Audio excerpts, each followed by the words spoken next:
2 வருஷத்துக்கு முன்னாடியெல்லாம் பார்த்துட்டிங்கன்னா காலையில்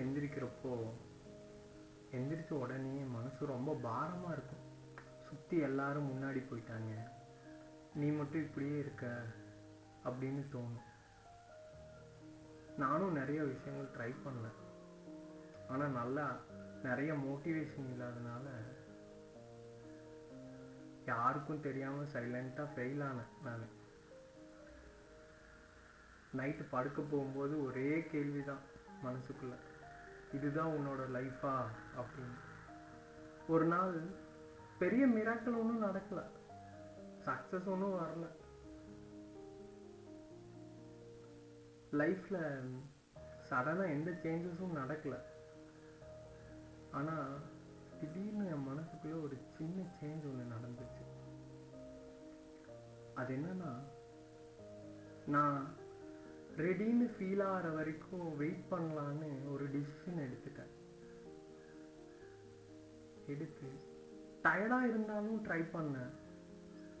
இல்லை குவிட் பண்ணிடலாம் அப்படிங்கிற ஒரு மைண்ட் செட் போனாலும் ட்ரை பண்ணேன். சம்டே 100% கொடுத்தேன், சம்டே 10% கொடுத்தேன். அப்போ தான் ஒரு டிஃப்ரென்ஸ் ஒன்று தெரிஞ்சுக்கிட்டேன். நம்ம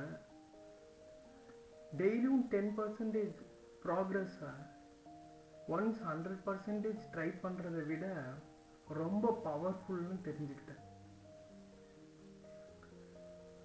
அப்படியே கொஞ்சம் திங்ஸ் எல்லாம் எனக்குள்ளே சேஞ்ச் ஆக ஆரம்பிச்சிச்சு.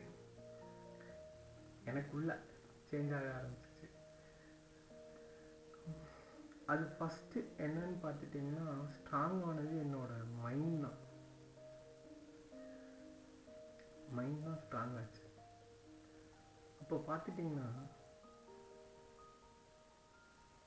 நீங்கள் எப்படின்னா, நான் அந்தளவுக்கு பர்ஃபெக்டெல்லாம் கிடையாது, சொசைட்டி சொல்கிற லெவலுக்கு நான் இல்லை.